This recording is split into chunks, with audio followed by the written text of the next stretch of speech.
তো নূর ভিতরে যাওয়ায়, নূর হজম করায় নবীজি নূরানি হয়ে গেছেন। এজন্য মনে রাখবেন শব্দ কি, নূরুন কুরআন মিন নূরিন আল্লাহ মা নূরিন জিব্রাইল ইলা নূরানিন মুহাম্মদুর রাসূলুল্লাহ সাল্লাল্লাহু আলাইহি ওয়াসাল্লাম। সবাই বলেন না সাল্লাল্লাহু আলাইহি ওয়াসাল্লাম। আমি নবীজির নাম নিতেছি, আবু বকরের নাম নিতেছি, আর একজনের যার নাম নিব একটু পরে। এক একটা নাম কত ভারী, এই নামই তো মনোযোগ দিয়ে শুনলে এর আজমত ভক্তি যদি ভিতরে কেউ নিয়ে আসে, এই ওসিলাই তো আল্লাহ তাআলা নাজাত দিয়ে দিবে। এই জন্য সবাই মনোযোগ দিয়ে, আমার কানে যেন আওয়াজ কম আসে একটু ব্যবস্থা করো। আচ্ছা ঠিক আছে। এখন নবীজি বললেন, ওরে গিয়ে বলো যে বকরির দুধ নাই ওই বকরির থেকে যদি খাই, যে বকরির দুধ নাই ওইটার থেকে যদি নেই। তা আবু বকর সিদ্দিক গিয়ে বললো, তোমার যে বকরির দুধ নাই ওর থেকে যদি আমরা দুধ নেই কোনো আপত্তি আসেনি। তাতে কি আপত্তি না। তো নবীজি গিয়া দুধ শূন্য বকরির স্তনে হাত দিছেন, আর স্তন দুধে ভরে গেছে। সুবহানাল্লাহ, সবাই কয় নাই, আমি কিন্তু সবার চেহারা দেখতেছি। তো এখন দুধ দহন করা হইল, নবীজি খাইলেন, আবু বকররে খাওয়াইলেন, তারও একটু দিলেন। এই দৃশ্য দেখা কালেমা পড়ে সে মুসলমান হয়ে গেছে। ওনার নাম আব্দুল্লাহ ইবনে মাসউদ, 7 নম্বর মুসলমান। ওনার নাম আব্দুল্লাহ ইবনে মাসউদ। ওই হ্যাংলা পাতলা, কিন্তু নবীজির নজর এমন কাড়া কাটছে যে নবীজি ওনারে বললেন, আমার জুতা তুই বইয়ে বেড়াবি, এই চোখে দিকে রাখবা, আর যেন না দেখি। আমার জুতা বহন করার জিম্মাদার তুমি। এমন এক একজন ডিগ্রি দেয়, কি শাইখুল হাদিস, আল্লামা, নন্দিত মুফাসসির কোরআন, সারা বাংলার আলোড়ন সৃষ্টিকারী, এইগুলো ডিগ্রি। এগুলো ডিগ্রি না। ডিগ্রি কি? ডিগ্রি হলো যদি এমন কাউকে পাওয়া যায় যে শাইখে কাতিয়ার জুতো বইয়ে বেড়াইছে, এমন কাউকে যদি পাওয়া যায় যে শাইখে কৌড়িয়ার জুতো বইয়ে বেড়াইছে, এমন কাউকে যদি পাওয়া যায় যে শাইখুল ইসলাম হুসাইন আহমদ মাদানী তার অজুর পানির লুটা বইয়ে বেড়াইছে, এমন কাউকে যদি পাওয়া যায় যে শাইখে বাগার লাঠি সুতা করে দিত, জুতা সুতা করে দিত, এ যদি কেউ বলে ওইটা হলো ডিগ্রি। ওই আব্দুল্লাহ ইবনে মাসউদ বলে, আমার ডিগ্রি কি জানিস? কি? কানা সাহিবুত তাহুর ওয়ান নালাইন ওয়াল বিসাদ। আমি নবীজির অজুর পানির লুটা বইয়া বেড়াইতাম, নবীজির জুতা বইয়া বেড়াইতাম, এবং নবীজির বালিশ, এই 3টে জিনিস বইয়া বেড়াইতাম। এই হলো আব্দুল্লাহ ইবনে মাসউদের ডিগ্রি। কিন্তু এই আব্দুল্লাহ ইবনে মাসউদ কেমন?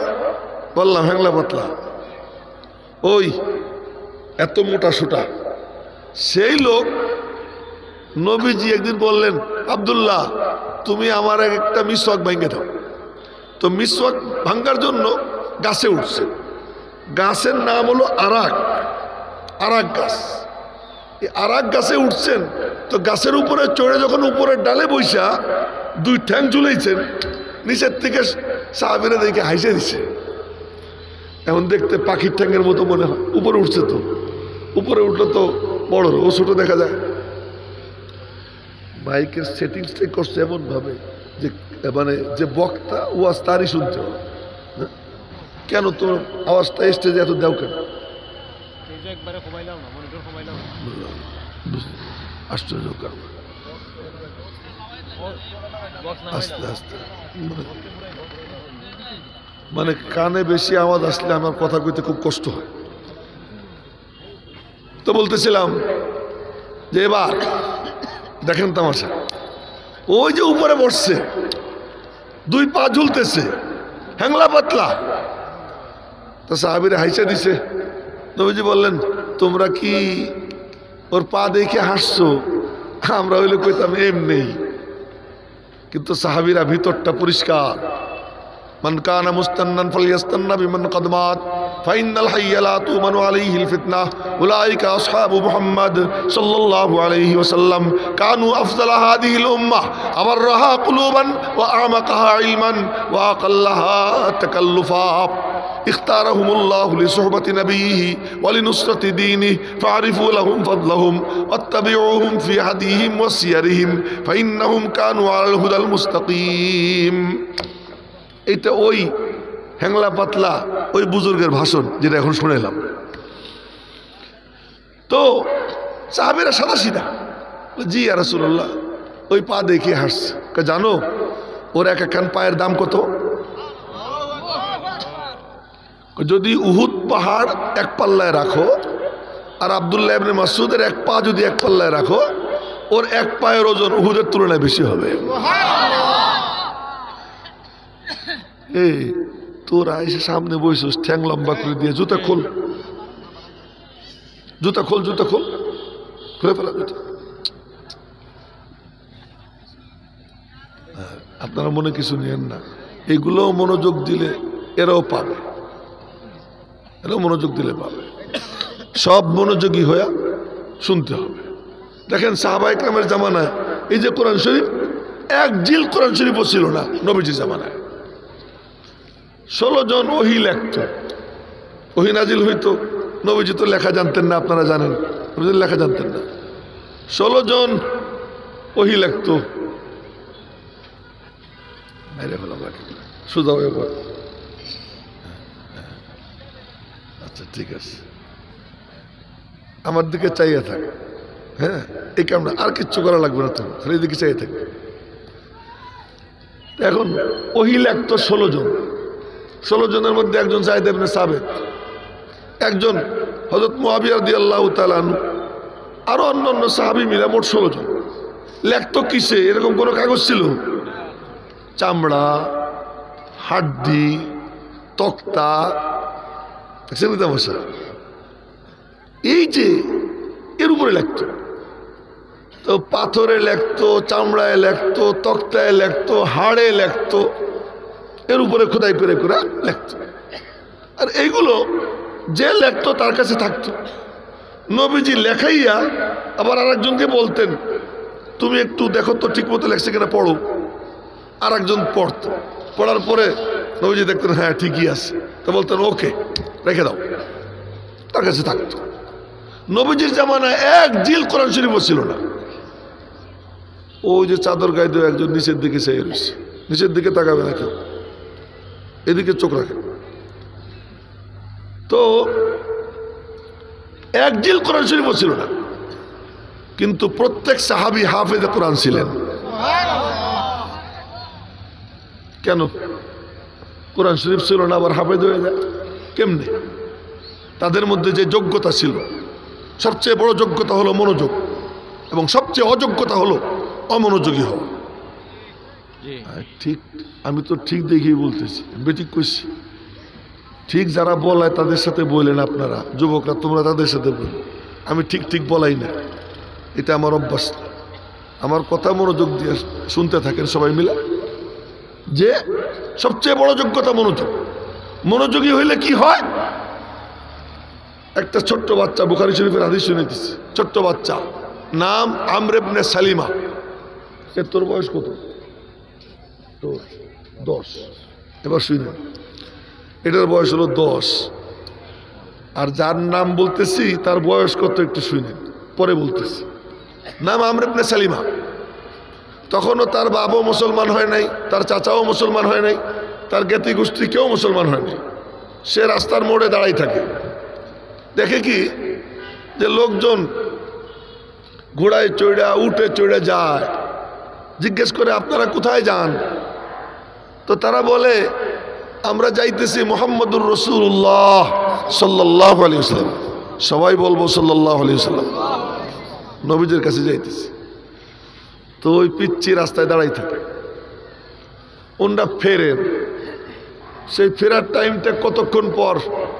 আমাদের ওয়াজ মাহফিল, আপনাদের মাহফিল শুরু হয়েছে কখন থেকে? বিকেল থেকে। এটা চলবে কতক্ষণ পর্যন্ত? রাত 12টা 1টা পর্যন্ত, কথার কথা।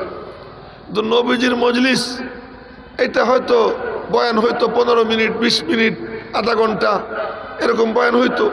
কিন্তু ওই বয়ান শোনার জন্য সাহাবীরা অপেক্ষা করতেন 3 ঘন্টা, 4 ঘন্টা, 5 ঘন্টা। নবীজি আসতেছেন না, নবীজি ঘরে বসা, রুমে বসা, সবাই অপেক্ষায় বাম দিকে চাইয়া থাকে নবীজির দরওয়াজা কখন খুলবে, এই অপেক্ষায় তারা বসে আছে।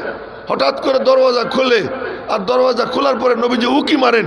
উকি যখন মারতেন নবীজির চেহারার আলোতে, চোখের আলোতে পুরা মসজিদ, পুরা মজলিস আলো ঝলমল হয়ে যেত ওই চেহারা।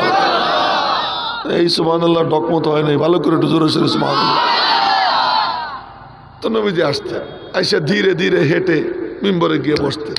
মিম্বরে গিয়ে বসার পরে তো আমারে উনি একটু পাম টাম দিল একটু আগে, যে অমুক হুজুর এই।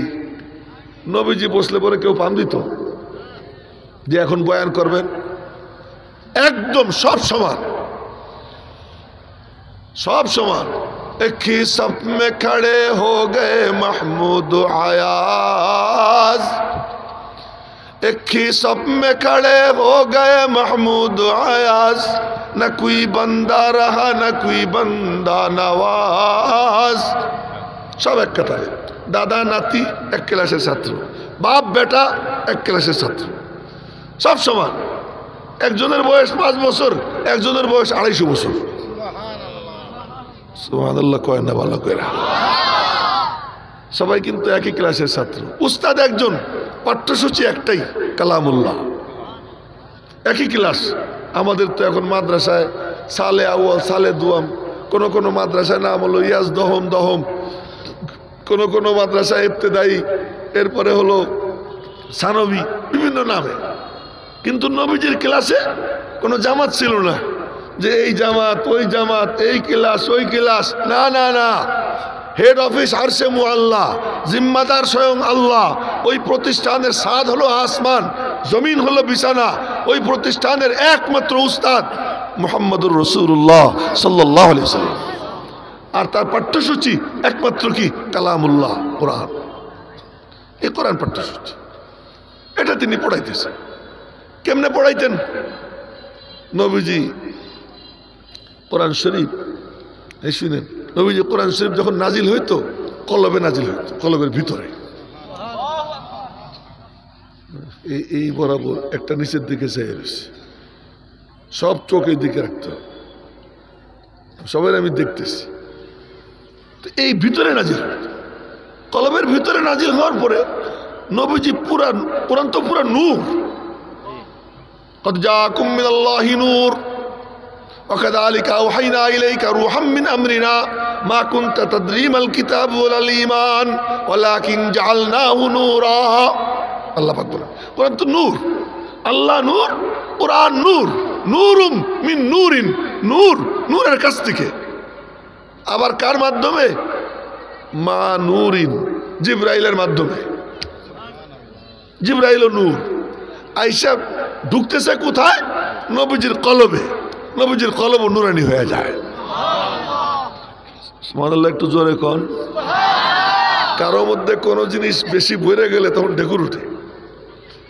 আজকে আমি আসরের পরে ভাত খাইছি, খাবার খাইছি আসরের পরে। এখন খাবার তো খাইছি হোটেলে, তো হোটেলে যে অর্ডার দিয়ে খাবার আনছি, এখন দেখি ভাত কিছু থাইকে যায়, ওরা তো ফেলাই দেবে। মনে মনে ভাবলাম রিজিক নষ্ট হবে, ফেলাই দিবে, খাই ফেলে, জোর করে খাইছি। তা আমার এই ঢেকুর উঠছে বেশ কয়েকবার পরে। এটা আর কেউ টের পায় না, আমি টের পাইছি আমার এই খাবারের ঢেকুর উঠতেছে। এখন কোনোখানে খাইতে চাইনি, ওরা খাওয়াইতে চাইছে, না করছে। এখানেও খাওয়ার কথা বললে না করবো, কেন? পেট ভরা। তো কোনো কিছু পেট ভরে গেলে ওইটা ঢেকুর আসে। নবীজির নবুয়ত ভিতরে ভরে গেছিল কমপ্লিট, এই জন্য নবুয়ত বাইরে, নবুয়তের ঢেকুর, মহান নবুয়ত। নবীজির কান, এই কান্দের এখানে, দুই কাঁধের মাঝে একটু বাম দিকে কলব বরাবর মহান নবুয়ত বের হয়ে গেছে। কোরআনে কারিমের নূর নবীজির সিনায় ঢুকে এমন ভাবে নবীজি কোরআন হজম করছেন, নবীজির ভিতর এমন নুরানি হয়েছে, দুই ঠোঁট খুললে সামনের দুই দাঁতের ফাঁক দিয়ে নূর বের হইতো। এখানেও মাশাআল্লাহ, আমার জন্য কি যে সহজ হয়ে গেছে। মৌলানা আব্দুল বাতেন কাসিম হিসাব এসে গেছে, সবাই বলেন না আলহামদুলিল্লাহ। হ্যাঁ, না না না,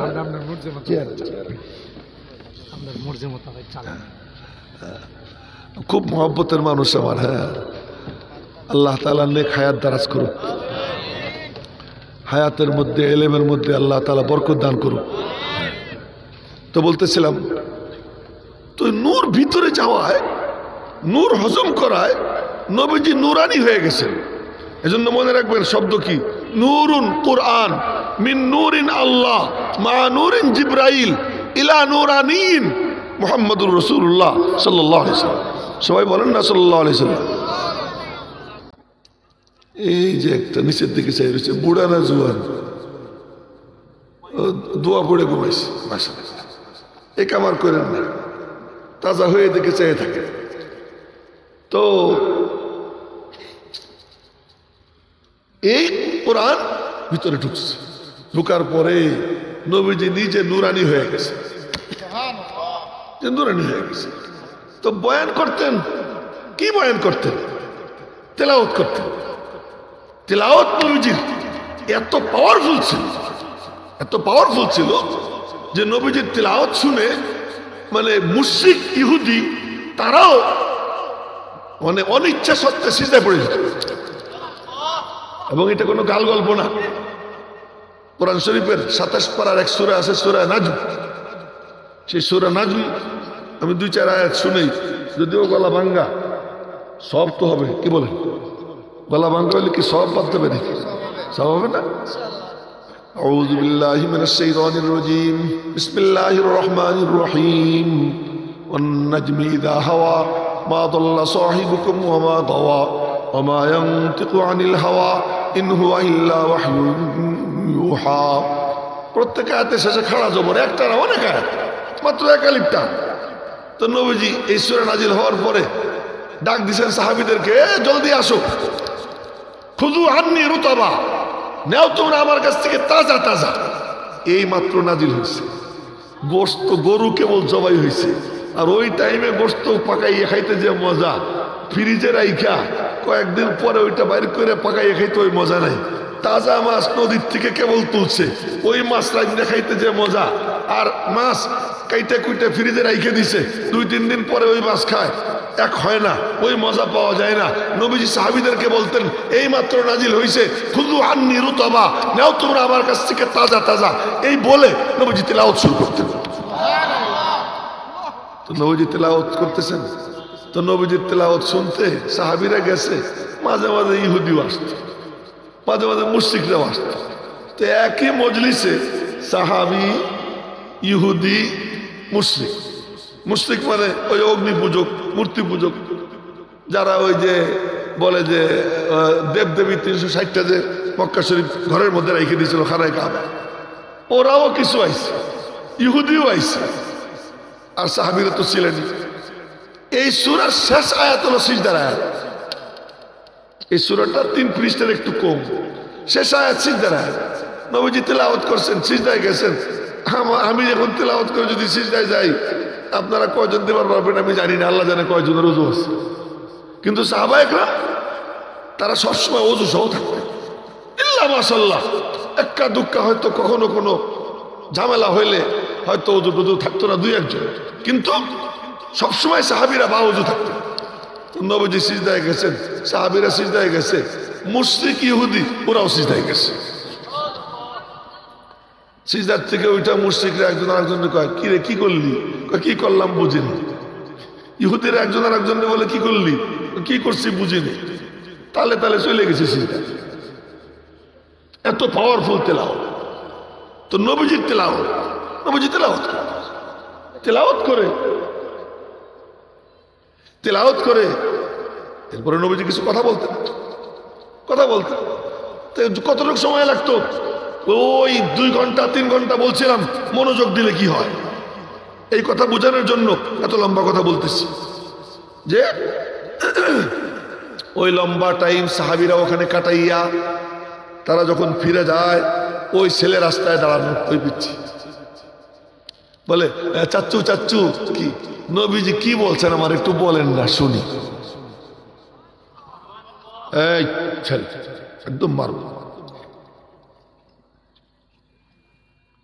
যে নবীজি কি বলছেন বলেন একটু শুন।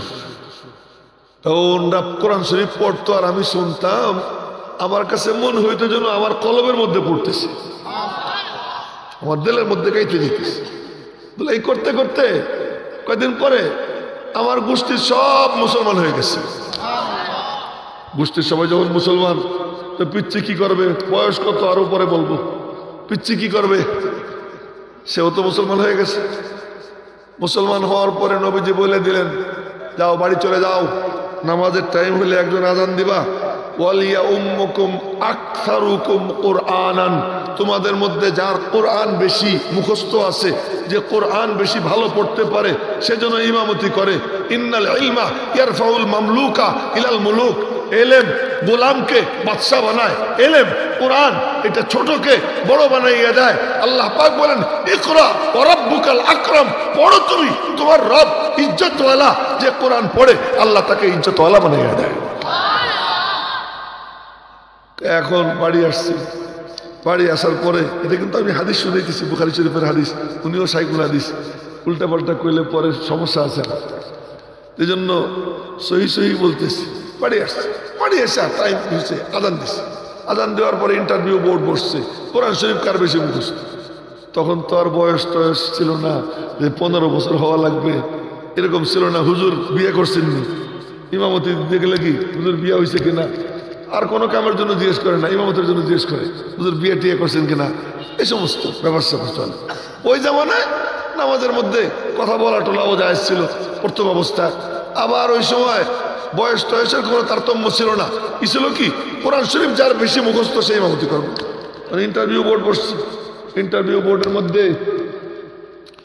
বোর্ডের মধ্যে বলে পড়ো কার কোরআন বেশি মুখস্থ।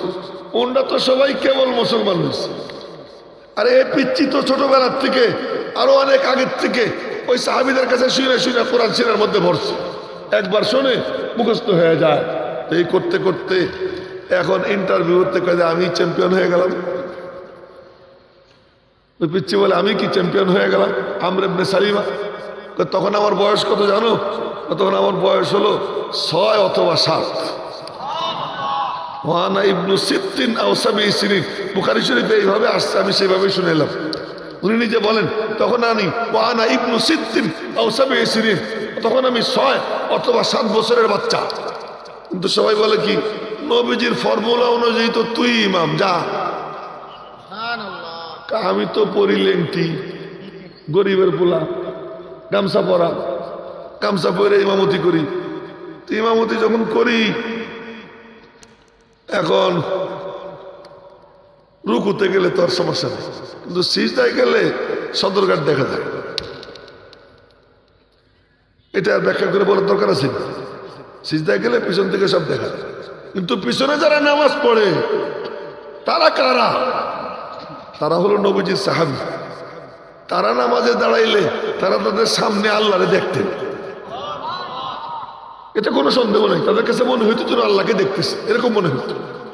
আল্লামা রুমি রহমতুল্লাহ আলাইহি বলেন, আল্লামা জালালউদ্দিন রুমি, বাখুদা খবর না দারাম চো নামাজ মি গুজারম, বাখুদা খবর না দারাম চো নামাজ মি গুজারম, কে তমাম শুধু রুকুয়ে কে ইমাম শুধু ফুলানে। খোদার কসম আমি টেরি পাই না যখন নামাজে দাঁড়াই ইমাম কে, আর রুকু কখন শেষ হইল, সিজদা কখন শুরু হইল, আমার খবরই থাকে না। এই আল্লামা জালালউদ্দিন রুমির মতো কোটি কোটি রুমি বাঁচলেও নবীজির এক সাহাবীর পায়ের এক আঙ্গুলের সমানও হবে না। সেই সাহাবীরা পিছনে মুক্তাদি আর ওই পিচ্ছি ইমাম। এখন ওনরা তো ওনাদের মতো নামাজ পড়েন, উনি ওনার মতো ইমামতি করেন। সিজদায় গেলে সদরঘাট দেখা যায়, সাহাবীরা তো আর কেউ দেখে না, তো পিছন দিয়ে হাইটে যায়। আল্লাহ মুস্কি মুস্কি হাসে, দেখ তামাশা, জোরে কয় না সুবহানাল্লাহ, দেখ তামাশা। আমার কালাম যার সিনায় গেছে আমি তারে কোথায় নিয়ে গেছি, যে কালাম সিনায় না আল্লাহ তারে কোথায়। বলে এরপর এক মহিলা পিছন দিয়ে হাইটে যাইতেছে, সে দেখছে এই দৃশ্য, তখন সে আওয়াজ দিছে, আলা তুগাত্তুনা আন্না ইস্তাকারিকুম, এ মিয়ারা তোমরা কি সবাই মিলা তোমাদের কারি সাহেবের পাশাটা একটু ডাকতে পারো না? মহিলা আওয়াজ দিছে। ওই আওয়াজে সবাই নামাজের পরে মিটিং বইসা চাঁদা তুইলা আমার একটা নতুন পাঞ্জাবি বানাই দিছে। আমার শুনানোর মাকসাদ হলো এই, ওই পিচ্চি নিতে চাইছে পাইছে, এগুলো আসে বসে বাদাম খায়, পরস্পর গল্প সল্প করে, ওই মোবাইল নিয়ে আসে, মোবাইল দেখে। তো মোবাইল যদি দেখবা এখানে এসে যেটা করবো ওইটাই করবো, যখন মোবাইল দেখার মোবাইল দেখবো, যখন বয়ান শুনো বয়ান শুনবো, যে কাজ করবো মনোযোগ দিয়ে করবো, যে মনোযোগ দেয়। তাই বলছিলাম যে সবচেয়ে বড় যোগ্যতা হলো মনোযোগ, আর সবচেয়ে বড় অযোগ্যতা হলো অমনোযোগ। আমরা বয়ান শুনি ঘন্টার পর ঘন্টা, কিন্তু আমার ভিতরে ঢুকে না। সাহাবীরা শুনতেন 2 মিনিট 4 মিনিট। এক সাহাবী হিসেবে ইয়া রাসূলুল্লাহ ইজনি ওয়া আউজিস, আমার একটু ওয়াজ করেন, আর লম্বা করেন না, একটু খাটো করেন, সংক্ষেপ করেন। আমার যদি কেউ বলে হুজুর একটু নসিহত করেন, লম্বা চওড়া করেন না, আমি বলবো কি, বাহ, ওয়াজও করতে কও, আবার তুমি আমারে বইলেও দাও সংক্ষেপ করবো না লম্বা করবো। বেটা তোর কথা মতো ওয়াজ করবো, আমি আমার মন মতো করবো। নবীজি বুঝছেন ওই লোকটা আমল করতে চায়, সে আমল করতে চায়। লম্বা চওড়া প্রেসক্রিপশন, আমি মাঝে মাঝে হোমিওপ্যাথিক ডাক্তারের কাছে বা কোনো ডাক্তারের কাছে গেলে বলি কি, আমার এই রোগের জন্য ওষুধ দেন, কিন্তু বেশি ওষুধ দিয়ে ঘন ঘন খাইতে এমন ওষুধ দিয়ে, আমি যেন খাইতে পারি ঠিক মতো, ওষুধের পরিমাণ কম দিয়েন, আর গ্যাপ দিয়ে দিয়ে লম্বা গ্যাপ দিয়ে দিয়ে খাবো এমন ওষুধ দিয়ে। আমি ডাক্তারের বলি, এটা অবশ্য আমার বোকামি, ডাক্তার এরকম বলা ঠিক না, কিন্তু আমি বলি, আমার অভ্যাস। ওই সাহাবী এসে বলি ইয়া রাসূলুল্লাহ ইজনি ওয়া আউজিস, আমাকে একটু নসিহত করেন, কিন্তু সংক্ষেপ করে। নবীজি মেনে নিছেন, হ্যাঁ সংক্ষেপ। নসিহত করলেন কি, একটা নসিহত, কাইয়াকুনা লিসানুকা রতবান বিযিকরিল্লাহ, বাস তুমি একটা কাম করবা, তোমার জিহ্বাটা যেন আল্লাহর ইয়াদে, আল্লাহর জিকিরের জন্য তাজা থাকে। এই একটা কাম, এতে কি হবে, আল্লাহ আল্লাহ আল্লাহ যে বলে তার জিহ্বা তাজা থাকে, আল্লাহ যে বলে না তার জিহ্বা শুকিয়ে যায়, আল্লাহ যে বলে তার জিহ্বা তাজা হয়। আর বলতে সময় মনের মধ্যে ফুটবল খেলা, বলতে সময় মনের মধ্যে ক্রিকেট খেলা, বলতে সময় মনের মধ্যে অন্য অন্য ধান্দা, ব্যবসার ধান্দা, বলতে সময় অন্য অন্য কিছু। এই জন্য কোন কোন কবি বলে, বরজুবা তসবিহ দরদিল গাও খর, বরজুবা তসবিহ দরদিল গাও খর, ইচুনি তসবিহ কায়দারাত আসর।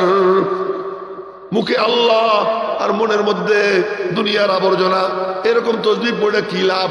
এক কবি বলছে, হযরত আশরাফ আলী থানভী রহমাতুল্লাহ আলাইহি বলেন, এটা ব্যাককল বোঝে নাই। আশরাফ আলী থানভী রহমাতুল্লাহ আলাইহি বলেন, এটা আরম্ভক, ও বোঝে নাই। আল্লাহর নাম ইচুনি তসবিহে হামদারাত আসর, আল্লাহর নাম যে অবস্থাতেই নেক, এটা দিলের মধ্যে নূর পয়দা করবেই করবে।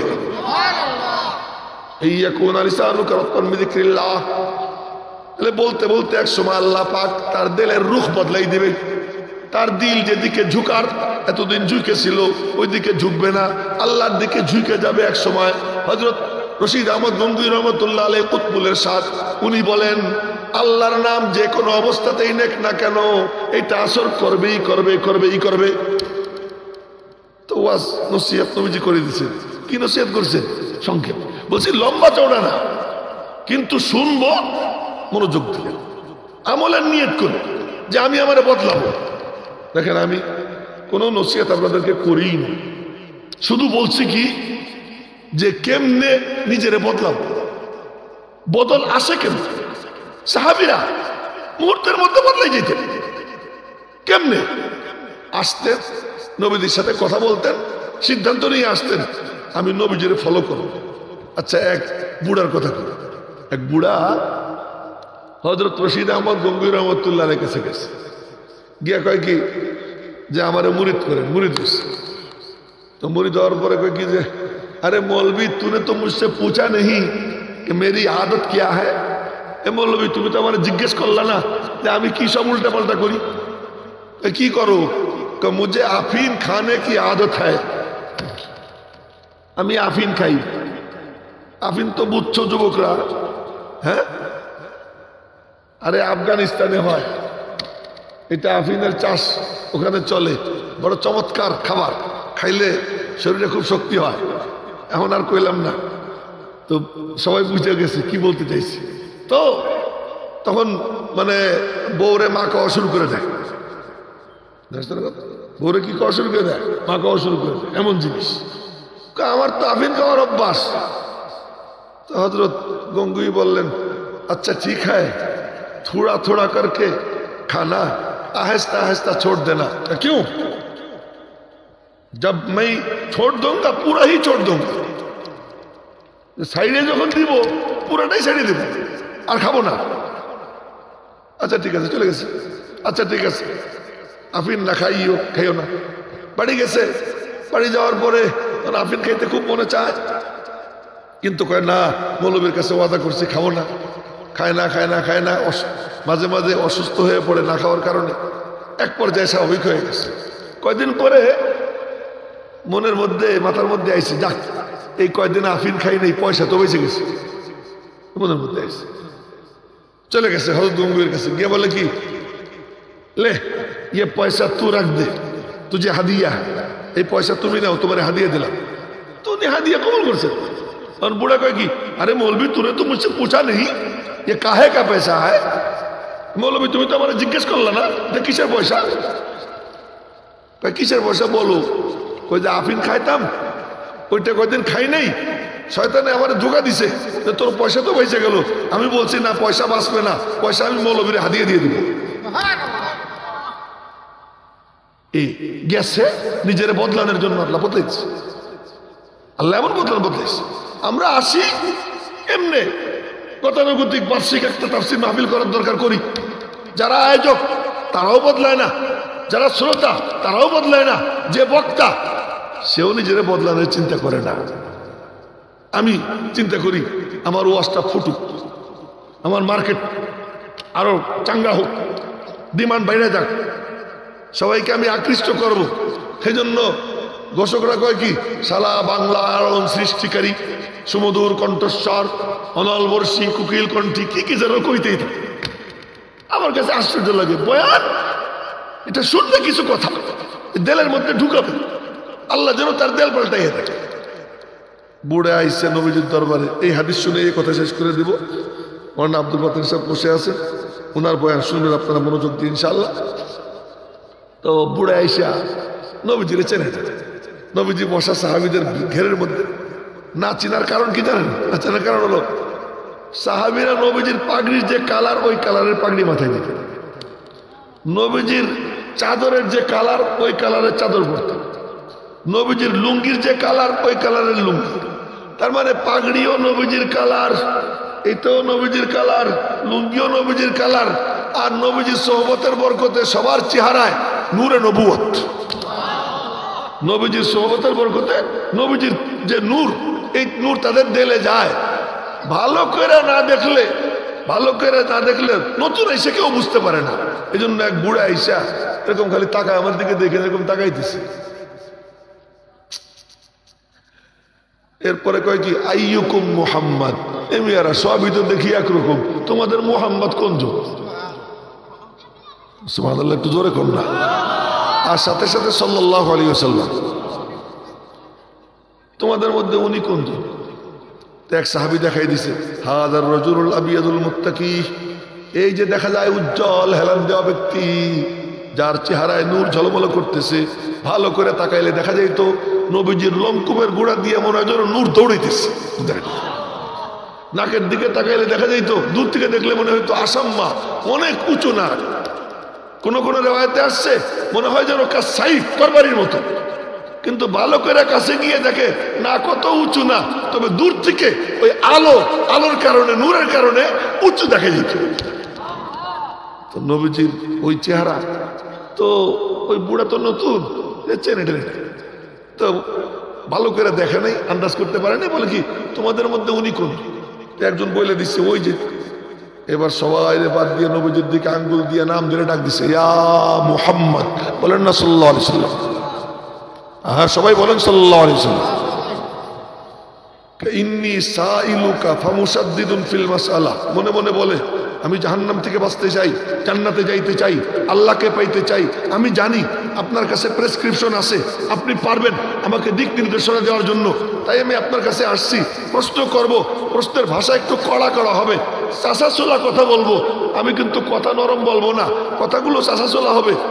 মনে কষ্ট নিয়েন না, ফালা তাজিদ আলাইয়া, রাগ করেন না। আমার একদিন আমার ভাতিজা বলে কি, কাকা একটা কথা কব, রাগ করেন না। তাই আমি বললাম যে আমার রাগ করার মতো কথা তুমি কইও না। সাথে সাথে বললাম যে কথা আমি রাগ করবো তুমি বুঝতেছো না, বইলো না। নবীজিরে বলতেছে আমি আপনাকে প্রশ্ন করব, ইন্নী সাইলুকা ফামুসাদ্দিদুন ফিল মাসআলা, আমি আপনাকে প্রশ্ন করব, প্রশ্নের ভাষা একটু কড়া কড়া হবে, রাগ করেন না। আমি বলে কইতাম রাগ করার মতো কথা কইেন না। নবীজি বললেন আপনি প্রশ্ন করেন,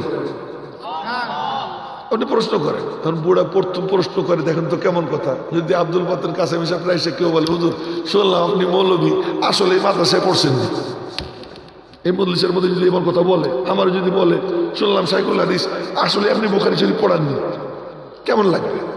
নবীজিরে জিজ্ঞেস করে, শুনলাম আপনি বলে আল্লাহর রাসূল, ওই আল্লাহর কসম দিয়ে জিজ্ঞাসা করতে চাই, বিইজনিহি তাকুমুস সামাউ ওয়াল আরদ, যার হুকুমে আসমান ও জমিন দাঁড়াইয়া, আল্লাহু আরসালাক, আসলে আল্লাহ আপনাকে রাসূল বানাইছেন, এই সত্যি কথা কই? নবীজিরে বলে। নবীজি দুই হাত আসমানের দিকে উঠে বললেন, আল্লাহুম্মা নাম, আল্লাহ তোমার নাম নিয়ে বলছি, হ্যাঁ আমি আল্লাহর রাসূল। পরে বুড়া মনে মনে কয়, শুনলাম চেহারা দেখে তাই মনে হয়, বিশ্বাস করলাম আপনি আল্লাহর রাসূল, সিদ্ধান্ত নিলাম আপনি যা বলবেন তাই শুনব, আমি এই জন্য আইছি। এরপরে আরো 4টা প্রশ্ন করছে, নামাজ, রোজা, হজ, যাকাত। প্রশ্ন কইরা সব প্রশ্নের জবাব পাইছে, হ্যাঁ এগুলো আল্লাহ ফরজ করছে। এবার বুড়া কয় কি, আমি যাই। নবীজি বলেন কিছু বলবা না? তখন সে বুড়া বলে আল্লাহ। যখন সে আল্লাহ বলে তখন মনে হয় বসত করে জমিনে, নজর তার আসমানে, বসত করে ফরশে, নজর মাওলার আরশে। তখন মনে হয় 7 আসমানের পর্দা সরে যায়, মনে হয় যেন আল্লাহ পাকের দিকে তাকাইয়া আল্লাহ বলে বলতেছে আল্লাহ। আল্লাহর কসম খেয়ে বলছি, আপনি যা যা বললেন দিলের কান দিয়ে শুনছি, বুঝছি, বিশ্বাস করছি, সিদ্ধান্ত ঘোষণা করতেছি। কি সিদ্ধান্ত? লা আযীদু আলা হাযা ওয়ালা আনকুসু মিনহু শাইআ। আপনি যা যা বললেন এর উপরে আমল করব, এর উপরে একটুও বাড়াবো না, এর থেকে একটুও কমাবো না। এই কথা বলে বুড়ো হাঁটা দেয়, এখনো মসজিদ থেকে বের হতে পারে নাই। এর আগেই নবীজির জুবান নড়ে উঠে নবীজি ঘোষণা করলেন, আফলাহার রাজুলু ইন সাদাকা দাখালাল জান্নাতা ইন সাদাকা। আফলাহা মানে চিরজীবন, চিরযৌবন, চির সুস্বাস্থ্য, চির রাজত্ব। কি বললাম? আফলাহা মানে চিরজীবন, চিরযৌবন, চির সুস্বাস্থ্য, চির রাজত্ব। আর এইটা একমাত্র জান্নাতেই হয়, আর কোথাও হবে না। তাই নবীজি বলছেন আফলাহার রাজুলু ইন সাদাকা। এই লোক যদি সত্য বলে থাকে সে ফালাহ পাইয়া গেছে, কামিয়াবি পাইয়া গেছে। অন্য রিওয়ায়াতে আসছে দাখালাল জান্নাতা, ও জান্নাতে ঢুকে গেছে। সুবহানাল্লাহ, ভালো করে কইলেন না, জোরে কোন সুবহানাল্লাহ। তো সে জান্নাতে ঢুকে গেছে যদি সত্য বলে, নিজেকে যদি বদলানোর সিদ্ধান্ত নিয়ে থাকে। আমি আপনাদেরকে জিজ্ঞেস করতে চাই, মৌলানা আব্দুল বাতেন কাসেমি সাহেব দামাত বরকাতুহু বয়ান করবেন, আমলি কথা বলবো, নিজেকে বদলানোর নিয়ত নিয়া কলবে কথাগুলো ঢুকাবো। কে রাজি আছে ইনশাআল্লাহ? আছেন তো ইনশাআল্লাহ? আল্লাহ তুমি হাতগুলো কবুল করে নাও।